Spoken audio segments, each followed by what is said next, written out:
Hello guys, welcome to my channel A. Medical Knowledge. Here we are going to discuss about the community-based rehabilitation. This is the chapter of community medicine. As you can see in HSC content, the main topic is this: community-based rehabilitation and health in the community. Introduction to community-based rehabilitation. First of all, we are going to discuss about the definition. CBR is the strategies within the community development for the rehabilitation, equalize of opportunity and social integrity for all people with a disability. इसका यही मकसद क्या होता है कि हम लोगों ने क्या करना है, जो भी कोई भी डिसेबल पर्सन है उसको इक्वलाइज अपॉर्चुनिटी देनी है। जैसे एक आम इंसान को, तंदुरुस्त इंसान को अपॉर्चुनिटीज़ मिलती है, वैसे ही एक डिसेबल पर्सन को भी मिलनी चाहिए। हमारा गोल क्या होना चाहिए कि हमने एम्पावर्ड करना है, डिसेबल को सर्विसेज प्रोवाइड करनी है कम्युनिटी, और जो हमारे पास लोकल रिसोर्सेज है उनको यूज़ करते हुए डिसेबल बंदे को एम्पावर्ड करना है। और जिससे जब डिसेबल बंदा एम्पावर्ड होगा तो हमारी whole community as a whole पे अफेक्ट पड़ेगा। देन इसके बाद की स्टेक होल्डर्स आता है। स्टेक होल्डर्स होते हैं वो जिनको फ़ायदा होता है, ठीक है। पीपल विद द डिसेबिलिटीज़, जो डिसेबल पर्सन है उनको, उनकी फैमिली और उनके केयर गिवर को, लोकल हेल्थ वर्कर्स को, कम्युनिटी बेस्ड ऑर्गेनाइजेशन को, गवर्नमेंट और NGOs को होता है। की कंपोनेंट जो 5 पिलर है, which is very very important. Mostly ये आप पूछ लेते हैं कि पिलर्स जो है हमारी एक कम्युनिटी की बेस्ड रिहैबिलिटेशन में कौन से। सबसे पहले हेल्थ आती है, फिर एजुकेशन, फिर लाइवलीहुड, सोशल इंक्लूजन एंड एम्पावरमेंट्स आती है। अब उन्होंने डिस्कस किया हुआ है handicap and the community. Impairment आती क्या है? इम्पेयरमेंट वो होती है कि लॉस या abnormality of function. For example muscle strength चलेगी, ये क्या हुई? इम्पेयरमेंट होगी। अब ये आगे मूव ऑन किस पे करेगी? डिसेबिलिटी की तरफ। Restriction in the ability to perform an activity such as walking वगैरह, तो ये डिसेबल हो गया। हैंडीकैप, इसकी वजह से उसको काम से निकाल दिया कि वो चल नहीं सकता, this is handicap person. Disadvantage resulting from disability, unable to work और attend the school. Impact on individual community, उससे क्या होगा कि हमारी इंडिविजुअल कम्युनिटी में सोशल आइसोलेशन का वो बंदा शिकार हो जाएगा। इकोनॉमिक डिपेंडेंस होगी, वो किसी के लिए, पैसों के लिए दूसरे लोगों का मोहताज होगा। साइकोलॉजिकली भी उसका इफेक्ट आ रहा होगा। फिजियोथेरेपिस्ट का रोल क्या होता है कि उसकी फंक्शनल रिस्टोरेशन करना, असिस्टिव डिवाइसेस उसको बना के देना, साथ होम बेस्ड केयर देना और केयर गिवर को ट्रेनिंग देना।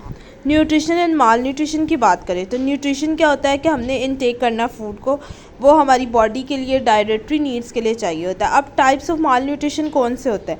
Under nutrition, micro nutrition, over nutrition.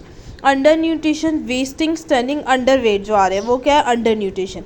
Micro मतलब आयरन या विटामिन ए की डेफिशिएंसी है तो वो माइक्रो न्यूट्रिशन। और माइक्रो न्यूट्रिशन बहुत ज़्यादा आम, आप देख लो लेडीज़ तो मोस्टली पाकिस्तान की बात करें तो अनीमिक होती है, ठीक है। आयोडीन की कमी, micro nutrition. Over nutrition, obesity होना, मोटापे की तरफ चल रहा है। वल्नरेबल ग्रुप जिनको अफेक्ट मोस्ट कॉमनली आ सकता है, जो चिल्ड्रन अंडर 5 है, प्रेग्नेंट वूमेन और लैक्टेटिंग वूमेन। प्रेग्नेंट वूमेन और जो दूध पिलाती हैं माएँ, उनके ऊपर। एल्डरली 60 से प्लस वो मोस्टली अफेक्ट होते हैं। कम्युनिटी इंटरवेंशन में ग्रोथ मॉनिटरिंग करें, ठीक है। सप्लीमेंट प्रोग्राम दें, मिड डे मील प्रोग्राम, ठीक है। ये जो है वज़ीर आला ने निकाला भी हुआ था कि मिड डे प्रोग्राम्स जो स्कूल गोइंग बच्चे हैं उनको दोपहर के वक्त कुछ ना कुछ खाने को देना, ठीक है। Nutrition education. Role of physiotherapist क्या है कि आइडेंटिफाई करना है कि physical impairment due to malnutrition आई है, मसल वेस्टिंग क्यों हो रही है, ठीक है। देन इनकरेज करना कि मोबिलिटी और physical development in mall nutritious child को, उसको इनकरेज भी करना है, ठीक है। देन उसके बाद ब्रेस्ट फीडिंग की बात आ जाती है।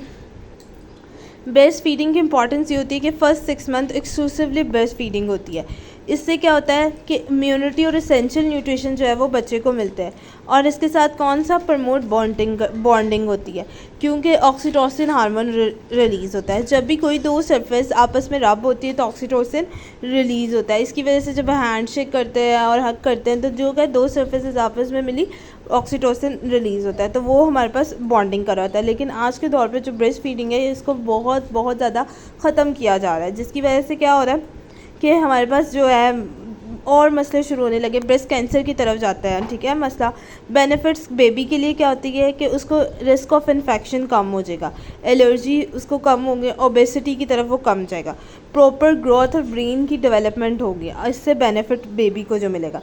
मदर के लिए बेनिफिट ये होगा कि पोस्टमार्टम ब्लीडिंग, जिसे हम कहते हैं छिला, ठीक है, 40 डेज़ का जो होता है, प्लेसेंटा और यूट्रस की रिसाइकलिंग का प्रोसेस होता है, वो उसमें क्या होता है, उसमें रिड्यूस होता है जब वो ब्रेस्ट फीडिंग करवाती है।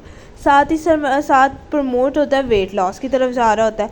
और day return of menstruation cycle जो होता है वो क्या होता है, वो डिले आता है। कम्युनिटी पे प्रमोशंस क्या मिलते हैं हमें, इसके लिए अवेयरनेस करनी चाहिए, कैंपिंग करनी चाहिए, काउंसलिंग करनी चाहिए न्यू मदर को, बेबी फ्रेंडली हॉस्पिटल बनाने चाहिए। फिजियोथेरेपिस्ट लिंक के लिए educate mother on correct posture while breast feeding, तो हमने उन्हें एजुकेट करना है कि भाई लेट के बैठ के ऐसे नहीं ब्रेस्ट फीडिंग करनी, प्रॉपर वे होता है उससे करवाएं। Rehabilitation for postmortem back pain, और फिर इसकी वजह से जो आती हैं माएँ हमारे पास कंप्लेन करती है कि बैक पेन हो रही है, तो उनकी भी रिहैबिलिटेशन करनी है। अब इम्यूनाइजेशन होती है। इम्यूनाइजेशन की बात की जाए तो process by which person become protective against the disease through vaccine. हमारे पास डिफरेंट वैक्सीन अवेलेबल है, जैसे कोविड की भी आई थी, पोलियो की भी आई थी। वैक्सीन होती क्या है, वो क्या होता है कि उसमें डेड पैथोजन होते हैं, उसी बीमारी के डेड पैथोजन मौजूद होते हैं, वो हम इंजेक्ट कर देते हैं और जैसे ही कोई बीमारी आने से पहले वो एक्टिवेट हो जाते हैं। जब उसी के पैथोजन आते हैं तो वो उसके खिलाफ काम करता है और उसे किल कर देता है। This is vaccination. कभी कभी जो होते हैं ये डेड होता है और कभी कभी लाइव होते हैं, ठीक है। अब दो किस्म की हमारे पास इम्यूनाइजेशन होती है या वैक्सीनेशन होती है, एक होती है एक्टिव और एक होती है पैसिव, जो हमने ऑलरेडी पढ़ी हुई है, ठीक है। जैसे टेटनस की वैक्सीनेशन होगी, इसकी भी करवाते हैं, 6 मंथ के लिए करवाते हैं, ठीक है वैक्सीनेशन। इम्पॉर्टेंस इन कम्युनिटी हेल्थ, हॉस्पिटल जाने से पहले भी ना जब जो डॉक्टर्स होते हैं या पैरामेडिकल स्टाफ होते हैं उनकी भी हेपेटाइटिस की, एड्स की वैक्सीनेशन करवाई जाती है, क्योंकि उनका एक्सपोजर ऐसे पेशेंट्स के साथ होता है, तो वैक्सीनेशन हुई होती है तो वो जो है वो डिज़ीज़ के वल्नरेबल नहीं होते। Importance in the community health, ये इन्फेक्शन डिजीज़ को प्रोटेक्ट करेगा, हमारी पॉपुलेशन वल्नरेबल नहीं होगी। नेशनल इम्यूनाइजेशन शेड्यूल, BGP आ रहा होता है, OPV आ रहा है, हेपेटाइटिस बी आता है, मेलीज की होती है, कोल्ड चेन मेंटेनेंस और फिजियोथेरेपिस्ट रोल क्या है, recognize report post vaccination complication. अक्सर औकात जो थी जब भी हम वैक्सीनेशन लगाते थे तो हमें ना वहाँ पे लोकल स्वेलिंग हो रही होती, ठीक है।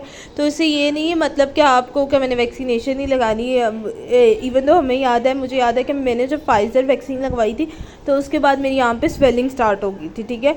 तो ये जो पोस्ट आते हैं इसके बारे में भी एजुकेट करना पेशेंट को ज़रूरी होता है। कम्युनिटी एजुकेशन और वैक्सीन बेनिफिट्स, साथ साथ उसके बेनिफिट्स भी उसको बताएं। ओरल डिहाइड्रेशन थेरेपी की बात करें, इसकी इंपॉर्टेंस क्या है कि प्रिवेंट करे और ट्रीट करते हैं ये डिहाइड्रेशन। डायरिया में हम क्या दे रहे थे, ORS दे रहे होते हैं, ठीक है। तो ओरल डिहाइड्रेशन होता है, ये जो होता है अंडर 5 उनके लिए जो होता है लाइफ सेविंग होता है। सबसे इंपॉर्टेंट जो पेपर में आती है वो कंपोजिशन ऑफ ORS आती है, जो लोकली हमारे पास अवेलेबल है, एक वाटर, शुगर और सॉल्ट से बनता है।